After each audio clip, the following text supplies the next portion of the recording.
بسم اللہ الرحمن الرحیم۔ السلام علیکم ورحمۃ اللہ وبرکاتہ۔ بچوں کی شرمگاہ پر ہاتھ لگانے سے وضو ٹوٹ جائے گا یا نہیں؟ کیا اپنے چھوٹے بچے کا لباس تبدیل کرتے وقت اس کی شرمگاہ پر ہاتھ لگ جانا میرے وضو کو توڑ دے گا؟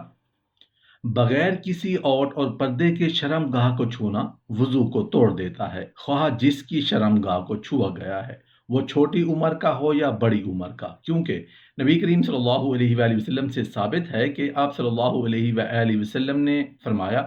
جو اپنی شرمگاہ کو چھوئے وہ وضو کرے، اور جس کی شرمگاہ چھوئی گئی ہے اس کی شرمگاہ چھونے والے کی شرمگاہ ہی کی طرح ہے۔ بصرہ بنت صفوان کی روایت کردہ وہ حدیث جس کو امام احمد اور اصحاب سنن نے صحیح سند کے ساتھ بیان کیا ہے کہ نبی کریم صلی اللہ علیہ وآلہ وسلم نے ارشاد فرمایا، جس شخص نے اپنے عضو مخصوص کو چھوا اب وہ تجدید وضو کیے بغیر نماز نہ پڑھے۔ اس بات کی دلیل ہے کہ اعلیٰ تناسل کا چھونا وضو کو توڑ دیتا ہے۔ تب تو عورت کے لیے بھی مسنون یہی ہے کہ جب وہ اپنی شرمگاہ کو چھوئے تو وضو کر لے، لیکن اس کے ساتھ ساتھ ابن ماجہ میں ام حبیبہ رضی اللہ عنہا کی صحیح سند کے ساتھ حدیث موجود ہے کہ نبی کریم صلی اللہ علیہ وآلہ وسلم نے فرمایا، جو اپنی شرمگاہ کو چھوئے اور وضو کرے۔ لغت میں فرج کا لفظ اگلی اور پچھلی دونوں شرمگاہوں کو شامل ہے، لہذا ثابت ہوا کہ ام حبیبہ رضی اللہ عنہ کی مذکورہ حدیث مردوں اور عورتوں کو شامل ہے۔ حضرت عبداللہ بن عمرو بن عاص رضی اللہ عنہم سے روایت ہے کہ نبی کریم صلی اللہ علیہ وآلہ وسلم نے فرمایا، جون سا مرد اپنی شرمگاہ کو چھوئے وہ وضو کرے، اور جون سی عورت اپنی شرمگاہ کو چھوئے تو وہ وضو کرے۔ تو یہ حدیث مردوں اور عورتوں کی اگلی اور پچھلی شرمگاہ دونوں کو شامل ہے۔ نیز اس حدیث کو امام احمد اور امام شافعی امام مالک نے اپنے مسلک کی دلیل بنایا ہے کہ بلا شبہ جب آدمی اپنی شرمگاہ کو چھوئے تو اس پر واجب ہو جاتا ہے کہ وہ ان تمام کاموں کے لیے وضو کرے جن کاموں کے لیے وضو کرنا شرط ہے، مثلا نماز پڑھنا، بیت اللہ کا طواف کرنا اور مصحف قرآنی کو چھونا۔ امام ابو حنیفہ رحمۃ اللہ علیہ کا موقف یہ ہے کہ مذکورہ تمام احادیث میں امر کا صیغہ وجوب کے لحاظ سے نہیں بلکہ احتجاب کے لیے ہے، یعنی شرمگاہ کو چھونے سے وضو کرنا فرض اور واجب نہیں، صرف مستحب ہے، کیونکہ امام احمد اور اصحاب سنن رحمۃ اللہ علیہ اجمعین نے صحیح سند کے ساتھ ایک حدیث روایت کی ہے جو طلق بن علی رضی اللہ عنہ سے مروی ہے کہ انہوں نے نبی کریم صلی اللہ علیہ وآلہ وسلم سے دریافت کیا، ہم میں سے کوئی شخص جب اپنے عضو مخصوص کو چھوئے تو کیا وہ دوبارہ وضو کرے؟ تو آپ صلی اللہ علیہ وآلہ وسلم نے فرمایا، وہ اعلیٰ تناسل تو صرف تیرے جسم کا ایک ٹکڑا ہے، اور ایک حدیث میں یہ الفاظ ہیں، وہ تیرے جسم کا ایک ٹکڑا ہی تو ہے۔ اس حدیث کا مطلب یہ ہے کہ اعلیٰ تناسل تیرے جسم کا ایک حصہ ہے۔ طبعاً پہلے بیان کردہ احادیث بظاہر طلق بن علی کی اس حدیث سے متعارض ہیں، اور یہ اصولی بات ہے کہ جب دو دلیلوں کا بظاہر ایک دوسرے کے ساتھ تعارض ہو جائے تو سب سے پہلے یہ کوشش کی جائے گی کہ دونوں متعارض دلائل کے درمیان اس طرح تطبیق دی جائے کہ دونوں پر عمل ممکن ہو جائے، اور اگر ہم ان کے درمیان ایسے تطبیق پیدا نہ کر پائیں تو پھر نسخ کی طرف رجوع کیا جائے گا۔ جب تاریخ معلوم ہو جائے گی تو ناسخ و منسوخ کے ذریعے دونوں میں تطبیق ممکن ہوگی، جیسا کہ امام ابو حنیفہ رحمۃ اللہ علیہ کا موقف ہے کہ نبی کریم صلی اللہ علیہ وآلہ وسلم کا یہ فرمان اس بات پر دلالت کرتا ہے کہ اعلیٰ تناسل کو چھونے کی وجہ سے وضو کرنے کا حکم مستحب ہے، اور اس شخص کے لیے جس نے بغیر پردے کے اپنی شرمگاہ کو چھوا، وضو کیے بغیر نماز پڑھنے کے لیے جو ممانعت وارد ہوئی ہے وہ نہیں تنزیہی ہے۔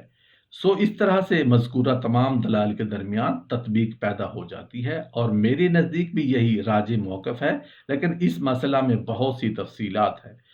بعض اہل علم تو طلق بن علی کی اعلیٰ تناسل کو چھونے سے وضو کے ٹوٹنے والی حدیث کے منسوخ ہونے کے قائل ہیں، جیسے کہ ابن القیم، لیکن انہوں نے اس حدیث کو منسوخ قرار دینے کے لیے ایسا مسلک اختیار کیا ہے جس کے ساتھ اصولی لوگ نسخ کو ثابت نہیں کرتے۔ تو جب ہم کہتے ہیں کہ طلق بن علی رضی اللہ عنہ نے پہلے اسلام قبول کیا جبکہ بصرہ بنت صفوان نے بعد میں اسلام قبول کیا، تو اس کا مطلب یہ ہے کہ بصرہ رضی اللہ عنہ نے جو حدیث بیان کی ہے وہ طلق رضی اللہ عنہ کی حدیث سے بعد کی ہے؟ ہرگز نہیں، کیونکہ یہ مرسل صحابی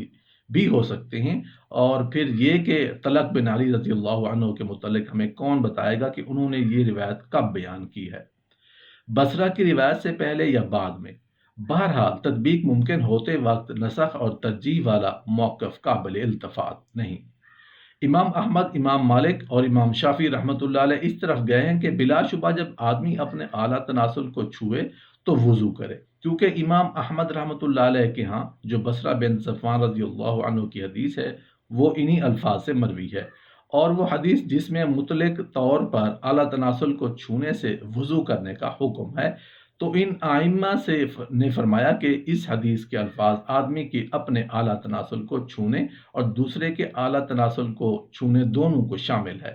لیکن اس سلسلے میں یہ کہا جاتا ہے کہ بلا شبہ بصرہ رضی اللہ عنہ کی حدیث ایک ہی ہے جو دو لفظوں سے وارد ہوئی ہے۔ ایک روایت میں یہ الفاظ ہیں، یعنی مقید ہے کہ جس نے اپنے اعلیٰ تناسل کو چھوا، اور دوسری روایت میں یہ الفاظ ہیں یعنی آدمی مطلق اعلیٰ تناسل کو چھونے سے وضو کرے، لیکن مناسب یہ ہے کہ مطلق روایت کو مقید پر محمول کیا جائے، کیوں نہ حدیث ایک ہے، کیونکہ حدیث ایک ہے اور دو الفاظ سے مروی ہے، ایک میں اطلاق ہے اور دوسری میں تنکیر، لہٰذا مناسب یہی ہے کہ مطلق کو مقید پر محمول کیا جائے۔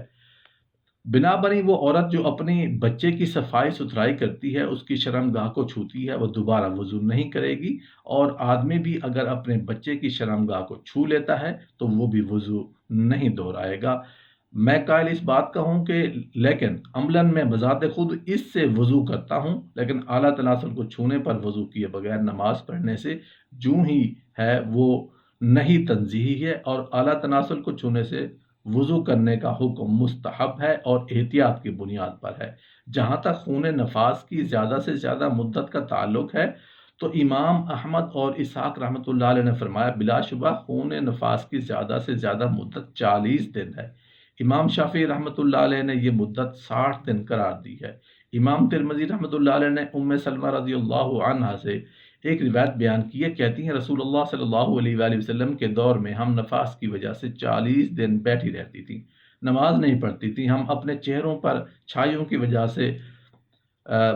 ور سے بوٹی کا لیپ کرتی تھیں۔ نماز کے لیے باوضو عورت کے بچے نے پاخانے کیا اور ضرورت تھی کہ اس کو دھویا جائے، اس باوضو خاتون نے اس کو دھویا اور اس کی نجاست کو صاف کیا، تو کیا ایسا کرنے سے اس عورت کا وضو ٹوٹ جاتا ہے؟ اگر وہ بچے کی پیشاب اور پخانے والی جگہ کو چھوتی ہے تو اس کا وضو ٹوٹ جائے گا، البتہ اگر وہ بچے کے دونوں شرم گاہوں کو چھوئے بغیر اس کو دھوتی ہے تو اس کا وضو نہیں ٹوٹے گا، خواہ وہ اپنے ہاتھ سے ہی کیوں نہ ہو، گندگی کو دھوئے، صرف بچے کی صفائی ستھرائی کے بعد اپنا ہاتھ دھو لے، اور اس بات کی احتیاط بھی کرے کہ اس کے بدن یا کپڑوں پر نجاست نہ گرنے پائے۔